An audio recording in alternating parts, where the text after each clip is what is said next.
रावसाहेब दानवे यांनी मतदानाचा हक्क बजावलाय। केंद्रीय रेल्वे राज्यमंत्री जालना लोकसभा उमेदवार रावसाहेब दानवे यांनी मतदान केलंय।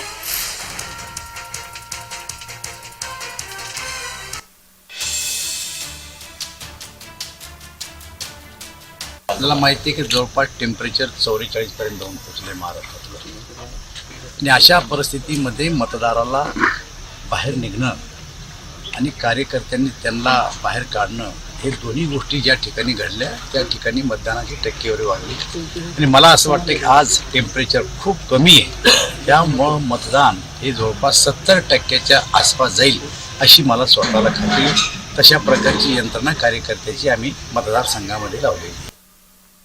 आपले प्रतिनिधी विजय चिडे आपल्यासोबत जोडले। ते विजय, आता मतदान केंद्रावर मतदारांच्या रांगा लागलेल्या पाहायला मिळतात, काय अधिकची माहिती?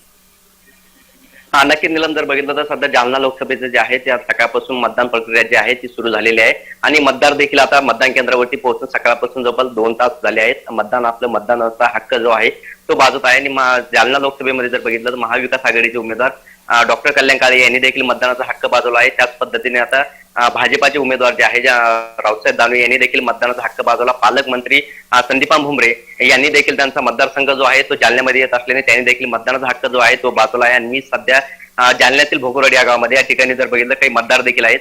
काय सांगाल तुम्ही तुमचा मतदानाचा हक्क बाजवला? मतदानाचा हक्क बजावल्याबद्दल समाधान वाटतंय आणि आपण जगातील सगळ्यात मोठे लोकशाहीचा भाग आहोत याचा खरोखरच खूप मोठा अभिमान आहे आणि मी भारतातील महाराष्ट्रातील जनतेला हेच सांगाल की त्यांनी जास्तीत जास्त करून आपला मतदानाचा हक्क मतदान करावं आणि आपली जी लोकशाही आहे तिला बळकट करण्याचं योगदान द्यावं। काय सांगा, सध्या ऊन जे आहे ते देखील तापलेलं आहे आणि त्या उन्हामध्ये तुम्ही मतदान करत आहात? मतदानाचा हक्क बजावतो आहे, शांततेने मतदान चालू आहे, कुठलीही काही अडचण नाही। काय सांगा? मतदानाचा हक्क बजावत आहे, काही कुठली अडचण नसल्यामुळे काही तसेच बघितलं निरम तर या ठिकाणी जे आहे ते आरोग्य सुविधा जी आहे ती कारण सध्या आहे आणि आरोग्य सेवक देखील केंद्रावरती उपस्थित आहेत। काय सांगाय तुम्हाला या ठिकाणी ड्युटी लावण्यात आले, कारण उन्हाचा पारा जो आहे नेमकी काय स्टेटमेंट आहे?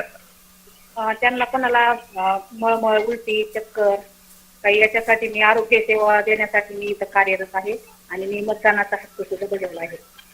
नक्की निलम, या ठिकाणी जर बघितलं तर ऊन जे आहे ते लागू नये किंवा ते त्रास होणार असणार तर त्यासाठी जे आहे ते आता निवडणूक आयोगाने याची खबरदारी घेण्यात आलेली आहे। त्याच पद्धतीने जर बघितलं तर पोलीस प्रशासन देखील या ठिकाणी सतर्क आहे, कुठे काही अनुचित घटना घडू नये यासाठी संपूर्ण जिल्हाभरामध्ये जर बघितलं तर 20,000 पेक्षा अधिक कर्मचारी जे आहेत ते आता कर्तव्यावर आहेत। नक्कीच, धन्यवाद विजय, तुम्ही दिलेल्या सविस्तर माहितीसाठी।